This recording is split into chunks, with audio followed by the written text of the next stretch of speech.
Former Mariners pitcher Rowland-Smith joins the show to talk about the state of the Mariners rotation and more coming up here on the Locked On Mariners podcast.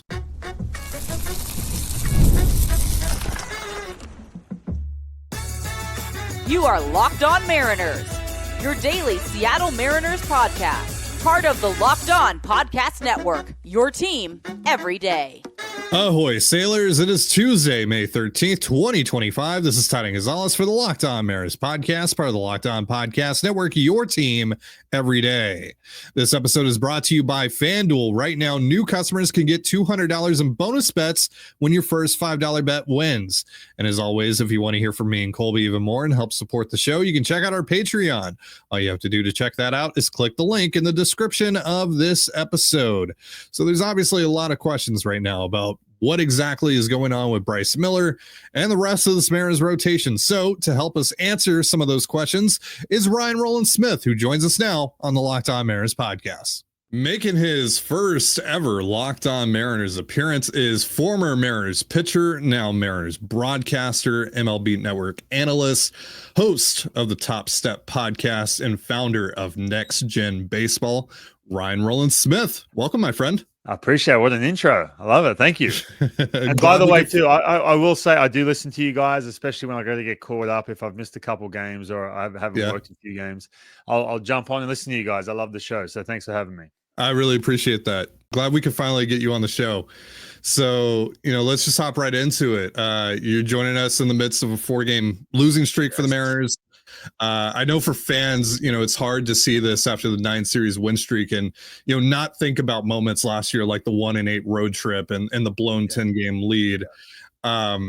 This is obviously, a relatively unchanged roster from last year. So for those guys in the clubhouse that experienced a lot of that last year, how do you keep those thoughts from not creeping into your mind, especially when you've, got tough teams like the Yankees and the Padres on your schedule? Yeah, it's a great point because when you have that first little conversation with players and you talk about, hey, well, last year the strikeout numbers and straight away they just try and dismiss it. But once you get a little deeper into it and you start having a conversation, and I've been there too, and this is pre Locked On Mariners and all these podcasts and social media and all the straight in your face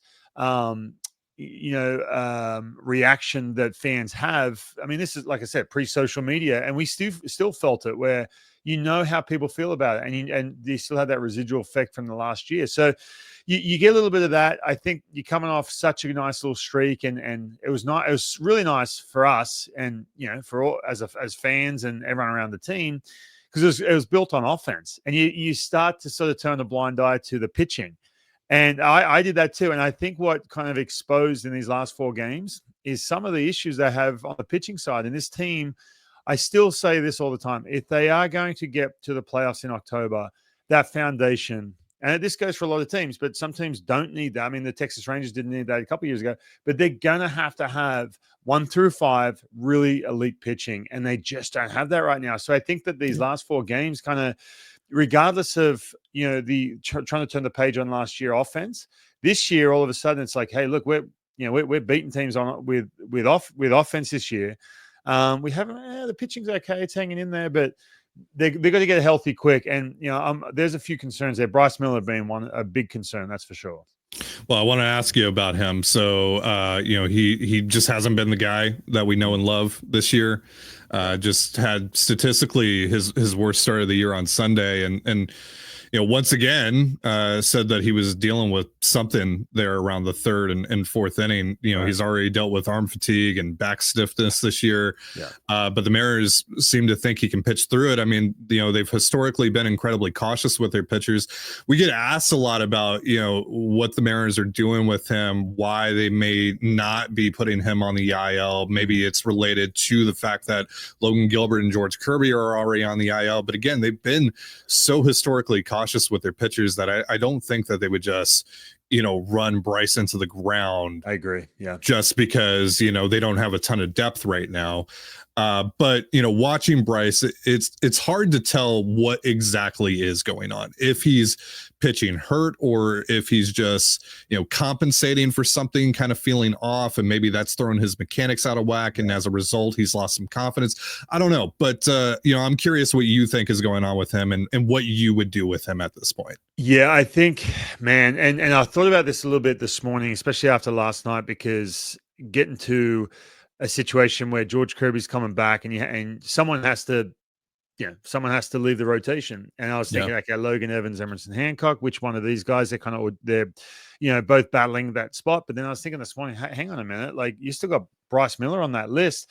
And just to answer your question in regards to if he's trying to pitch through something, or if the Mariners should be more cautious with him from an injury standpoint, I don't think there's a major injury issue. When I listen to him speak, and he's been a little bit it's like he's trying to express himself without saying too much. What I hear from him is it's either two things. Number one, where in 2024, for the most part, he could have, a stiff back or feel fatigue, but hey, you know what? I can just blow through 6 innings and I'm okay. And then just pick it up. And you have the old adage of hearing this from veteran pitchers. Oh, you're not going to feel great. Just keep going. And I'm good because my stuff's good and it plays. Or it's something, timing, sequencing mechanically that's off, and you just can't get over that hump where he had that last year. And you always have that. Like, you're never going to feel perfect, especially mechanically. You're never going to feel dialed in. But you just somehow get through it. And there I am again. I'm pitching the 7th inning. Well, this year, man, it has been a slog. And he talked about 3rd, 4th inning where mentally you're just so exhausted, and you're in a situation where you're trying so many different things. You're trying to be perfect, where the little things that you're dealing with, you just can't push through them. And so I think it's more of that, to be honest with you. I don't see the Mariners being in a situation where if he's like, run into the training room after an outing and just trying to, recover right away, or he's trying to pitch through some, elbow that's killing him or shoulder. I don't think that's the case. There's no way they would do that. Absolutely no way. Yeah. I just don't think they would do that. Because, look, regardless of who even if they got, Neville Nobody down in AAA, they're still going to fill that spot and take Bryce out of the rotation because they're, trying to look after him long term. So I just think it's more of him. He's in his head. I was trying to say that during the game without, throwing him under the bus, but I just think he's so in his head right now. Because remember too, man, like I dealt with this as well. I remember I had a good year. I came back from an injury in 2009 pitch, and I was doing really well. And then you're going to 2010. It was one of these things where people talk to you in a different way. Like you get to spring training. I was still trying to figure it out. Like I was still trying to be an established major league player. I got way too comfortable. I was in spring training and I'm like, I got this figured out.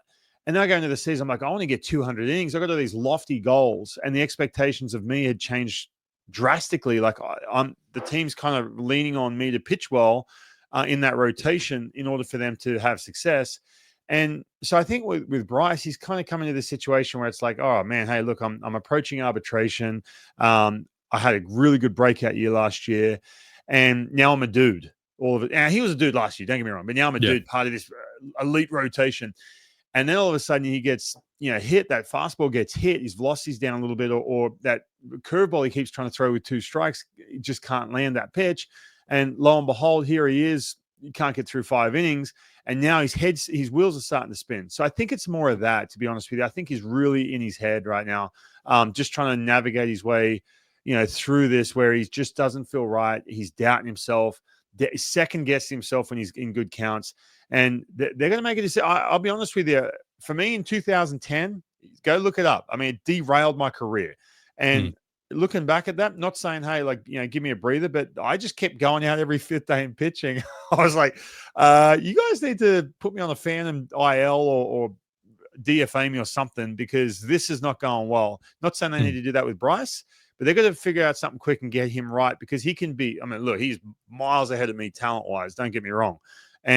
But you don't want a situation where he keeps lingering out there and then, it just spirals out of control. They're going to get him right. They really do. And if that means, I don't even know, you might be able, if he's got options, he should have options still, right? I mean, surely. Yeah, of course. You know what? Maybe, hey, if you option him down for a couple starts and let him figure some stuff out, take a breath, that might be the best thing for him.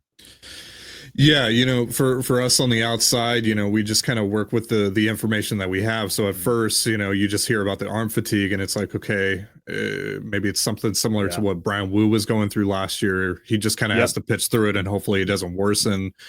But then, but even that, he could have had that last year where it's like, oh, my arm's starting to get fatigued, but I'm really good and I'm really confident and I got such conviction, I can just blow through it. So yeah, totally could be that. And if that's the case too, you know what? Hey, give him a breather as well. But yeah.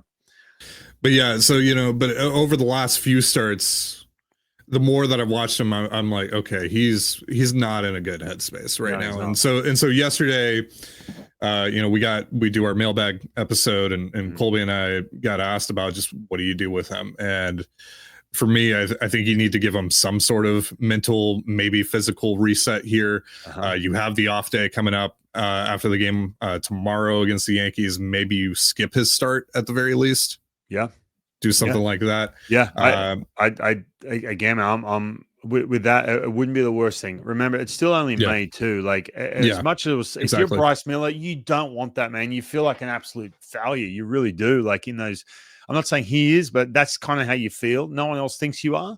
They're trying to help you, but you just feel like, oh man. And so with that, you have to have some sort of production out of skipping a start or if it's a phantom or if it's an option him down or something. There's got to be something where out of that you have to tell him, hey, listen, this is for your best interest, long term, whatever, because otherwise, man, you can get in your head big time. You feel like an absolute failure, that's for sure. More from my conversation with Ryan Rowland-Smith in just a moment, but first a reminder, this episode of the Locked On Mariners podcast is brought to you by FanDuel.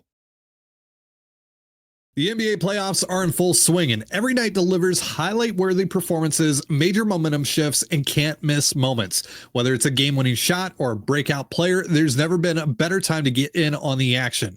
FanDuel makes it easy to stay in the game before tip-off and live. With player props, performance trends, and same-game parlays, fans have more ways than ever to play smart and win big. I mean, think about what you could do with $200 in bonus bets if your first $5 bet wins. You could join me on the Knicks bandwagon all the way to the finals, or bet on Anthony Edwards to eliminate another legend in the playoffs. And if you're new to FanDuel, now is the perfect time to sign up. Head over to FanDuel.com and place your first $5 bet. If it wins, you'll get $200 in bonus bets. Make every moment more with FanDuel, official sports betting partner of the NBA. You're listening to the Locked On Mariners podcast. We're here with Ryan Rowland-Smith. Mariners taking on the Yankees tonight. You can catch Chris Crawford and Anders Hurst on the Mariners postcast shortly after the game here on the Locked On Mariners channel and on the Locked On Mariners podcast feed. Brian Wu taking the bump for the Mariners tonight, going up against Max Fried, who's been incredible so far. Wu's been the stabilizer though in this rotation throughout all these injuries and struggles, and there is no pitcher I have more fun watching in this rotation than Brian Wu. So I want to ask you, what is the most satisfying pitch to watch in the staff? Because for me, it's when Wu front doors that two-seamer to lefties. Okay, yeah, that's a good one for sure. I remember too, a couple of years ago, they were like, there was actually a start against the Yankees in New York where he couldn't get lefties out. This is not last year prior. And I remember there was all this talk about, I mean, I was guilty of it too. It's like, man, he has to find another secondary pitch. He can't go. I don't even think he was throwing too many sinkers back then, especially that little front door on that hip. But I remember I was like, man, okay, he's going to develop a changeup. All these other guys are getting these splits.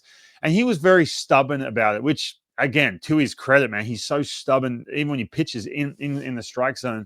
But and now he's cruising through against lefties. He throws that changeup, but not like it's some big plus pitch all of a sudden, a year or so later. I think for me with Brian Wu, for him personally, I'll go to another pitch in a second, and I'm kind of sad that he never throws it. He doesn't throw it that much, and he kind of explained to me why he didn't.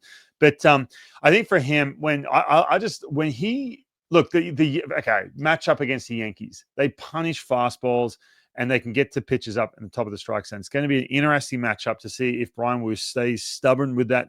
We know about the fastball, the effect it has, the upshoot on top of the strike zone. If he can stay like a Trent Grisham, for example, throw a fastball, get a foul ball, and then zoom, back it up and throw the same pitch. look, I'm all for that little sinker as well. Don't get me wrong. Yeah. But I love it when he's so dominant when he just stays so stubborn in the strikes. And even did that against the Athletics, man. I didn't think he pitched that bad. He had a couple instances where it got away and guys just like got on the swing against him early.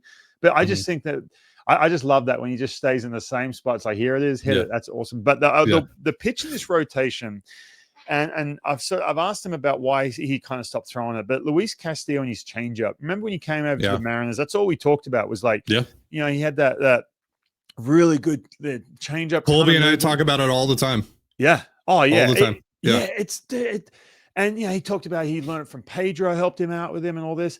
I asked him because he started throwing it a little bit more, I think my first or second start. And I actually asked him, I said, hey man, like what happened to the changeup? And he said, my arm angle, because my arm angle, he's very conscious of his arm angle. He said when he gets to a spot where it gets too high and then he gets on the side of the ball, he watches the pitch early in games stay horizontal. And he says, after that, I just shut it down. So if you notice, there's been a couple of times where he's tried to get that pitch early. And then if it stays on plane too much, he's just in his head, he's like, I'm not ready to throw that pitch in leverage counts. And I was like, oh man, come on. Like to me, man, when that change up with that sinker, I mean, going back to even that Blue Jay, the playoff outing against the Blue Jays where he's pumping fastballs at the top of the strikes and change ups. It's filthy. I wish you'd find that pitch again. I wish he was confident with it or whatever it is, man. I don't know what it is. If it's just in his head or if it's not the same pitch or whatever. I know his arm angle's kind of shifted a little bit, but that's the pitch for me. The Castillo changeup that we don't see anymore, the good one. Yeah. Colby and I talk about it. We were like, man, if you could get back to that pitch, maybe that's kind of the answer here to kind of fight back against some of this regression that we're seeing from Luis right now. So we'll see if maybe he makes the adjustment. Overall, what have you thought about Luis? Because I see a lot of fans that just think he's cooked now. Watching him, and I think that like he's clearly obviously regressed. The velo's ticked down a bit. The stuff has just overall looked a bit worse. But I do feel like some of the reaction to Luis, this year has been a bit of an overreaction. So, where do you stand on where Luis is right now? Yeah, I feel like he kind of went through this a little bit at this time last year. I got to go back and look. I think it was last year or the year prior. He's like, I feel like I just hit rock bottom. I think they were playing the Marlins. I was like, man, God, like the way he's talking, what's going on? And then all of a sudden he kind of had this surge where swing and miss went straight back up because he's lost that swing and miss, ton of contact in the strike zone. He has, with all his pitches, has stayed on plane, doesn't have the same depth. Even that slider too, he gets so slider heavy to righties and lefties. And it's like I said, if it doesn't have that depth on it, then it just stays on plane and it's either foul balls or it's balls put in play against him. I still feel like with Luis, there's not a big as okay. Like I'll compare him to say like a Felix decline late in his career, right? Mm-hmm. That was a drastic decline, and for someone who all of a sudden he went away from fastballs and he just tried to mix in 4 different pitches for strikes. It just wasn't the same like dominance. Like, oh, okay, I'm going to throw a fastball here, swing and miss. I might just stay with this pitch if I want to. For him, he was just searching. He's like, okay, you're hitting this pitch. I'm going to plan B. Now I'm going to plan C. I'm talking about Felix, obviously. I don't see that with Luis Castillo as much because not that I'm comparing the two at all, but just in regards to decline, I don't see. I think it's a bit of an overreaction with the decline with Luis Castillo. I'm telling you, he has to find that changeup again, though. He just does, man. If you are going to stay middle of the plate and you are going to go slider heavy, you got to find that. He has to find that changeup. If you're not going to go swing and miss at the top of the strike zone, and he hasn't been able to get to the top of the strike zone. When I see sliders and a foul ball again and again, trust me, I'm on the broadcast. I'm like, oh man, like really, that's your best option right there in that count. I can't say it. I'm not going to say it, out loud, or because you don't want to be like ripping on him. Because Luis Castillo is a stud. I don't see as big a decline. I feel like there's going to be a surge here once he gets some swing and miss. He can get to the top of the strike zone, but I think he needs that changeup back. I'm staying hard on that one for sure. Yeah, agreed. So when I get guys on here like our mutual friend Aaron Goldsmith, terrible voice, even worse hair, and Gary Hill, I usually ask some of them about like the industry, and I'm really curious for you as a former player who got into the industry covering baseball, talking ball, both on a macro level, right, with like MLB Network, and then covering a specific team. Yeah. I consume content of all sports. I think about the NBA with what I'm about to ask you here. There's a big conversation going on in the NBA about how former players talk about the current slate of players. Mm-hmm. For you, how do you feel the game is being talked about right now? Do you think it's being talked about well? And for you specifically as a former player, what is your kind of philosophy when talking about the game, talking about the players of today? Yeah, first of all, just in regards to the industry for me, if I know, a lot of your viewers and listeners, there's no bronze statue of me at the back of the friggin' stadium. So I can't get on air. I can't afford to get on air. And sometimes my voice might drive people crazy, or what I have to say drives people crazy, whatever.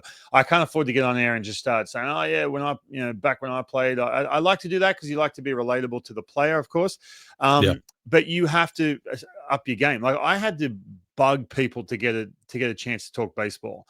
And I think to your question, like really, literally, let's say, hey, I will fly up for free and get on air, please. Like that's how it was. No one was calling me. Like I've told kids this, man, who I have at my baseball camps. No one was calling me saying, "Oh, we need you on air." No, I was an afterthought. I had to push.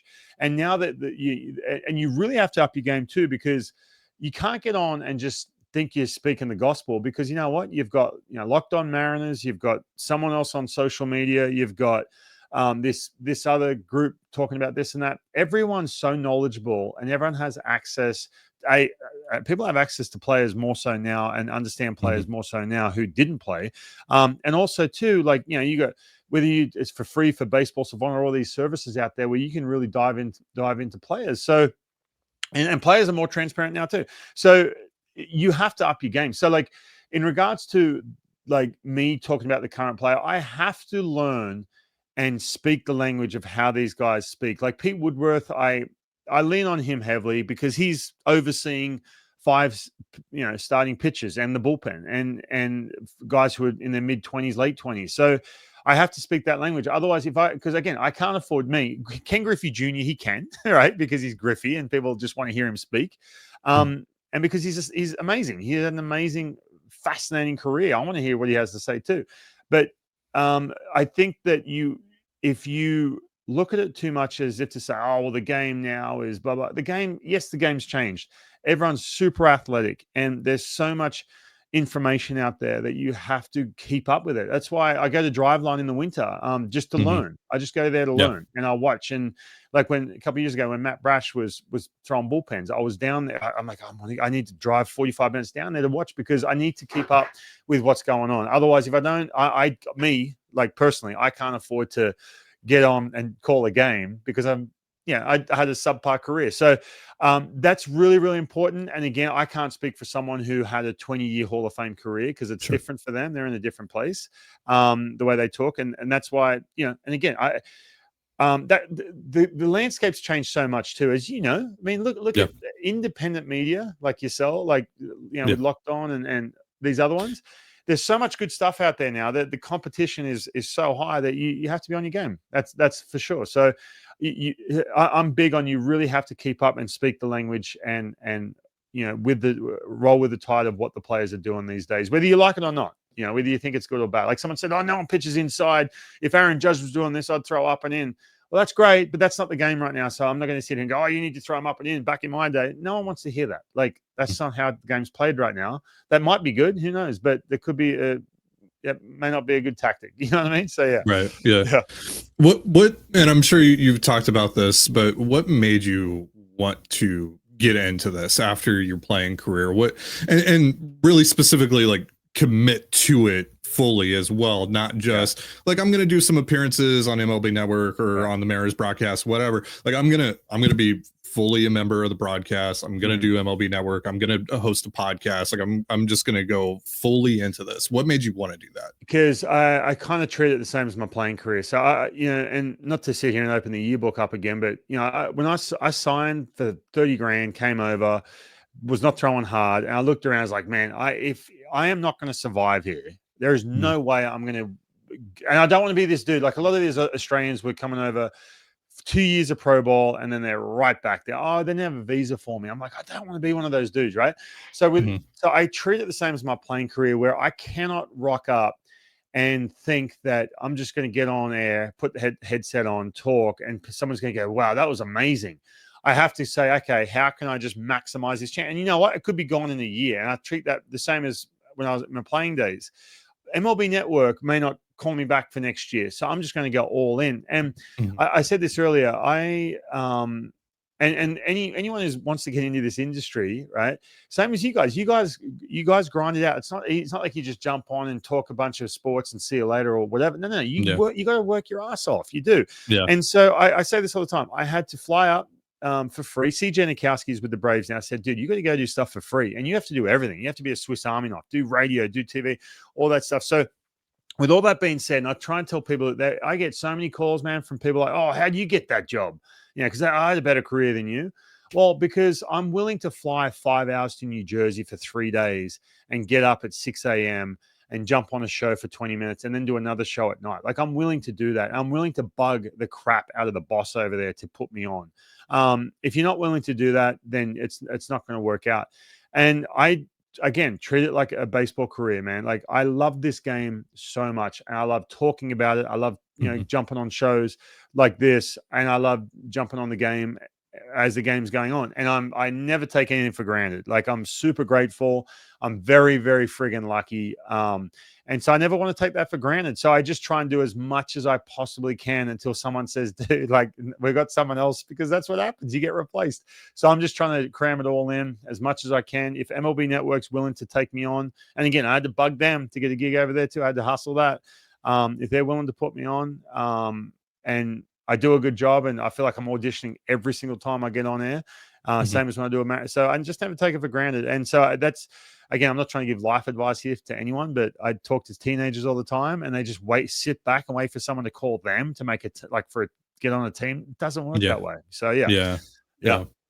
Love that mentality. For sure. Before I let you go, tell me what you got going on with NextGen right now. Yeah, so we've got I've got 5 summer camps going on starting at the end of June 29th. I've got a new one in Renton. So we've got Renton, we've got the Everett Aqua Sox, Tacoma Rainiers, Seattle Edmonds, what am I missing here? Bellevue. So I do have 6, but 5 right now. I'm waiting for a 6 right now. But we also have a Brian Wu camp. Brian is going to do a camp with me, which I'm stoked. It's a 1-day thing. I can only get him for 1 day. So if for kids, all my summer camps from 6 to 12. Yeah, man, we have a blast. I'm out there every day, every hour. It's not like I just show up and go, oh, here you go, and just hand you off to a bunch of intern. No, I'm there every day. We have a blast, man. So they're Monday to Friday. But yeah, all summer long, NextGen Baseball. So I'm doing that. I've got my show, The Top Step, where it's on Root Sports, but I also have it on YouTube as well. So even if you don't have Root Sports, you can watch it. I had Mike Cameron last week. Who have I got this week? Brad Adams helped me out this week. He's got a golf show on Root Sports. Oh yeah, I saw that on your Instagram. Yeah. Adam Ray's jumping on. Nice. I enjoy that. I really do. I enjoy having the chance to have a show and do it away from the game. So it's away from the broadcast. So yeah, a lot going on, but busy summer, but I love it. Awesome. I'll be sure to leave all the information about the camps down in the description. So if you guys want to check that out, just check out the description. Ryan, thanks so much for hopping on. Really appreciate it. Take care. Anytime, man. Anytime you want me on, man, let me know. Love to join you guys. All right, that is going to do it for our show. Thanks again to Ryan Rowland-Smith for joining us, and thank you so much for joining us here on the Locked On Mariners podcast. I've been your host, Tiding Gonzalez. Be sure to give us a follow on Twitter at @LO_Mariners. You can follow me at Tiding Gonzalez and Colby at CPAT11. That's CPAT11. We're also on Blue Sky. You can follow me at TDG, Colby at MLB Colby, and the show at Locked On Mariners. You can also find us on Instagram and TikTok at Locked On Mariners. Have yourself a beautiful baseball day, and we'll see you next time Peace.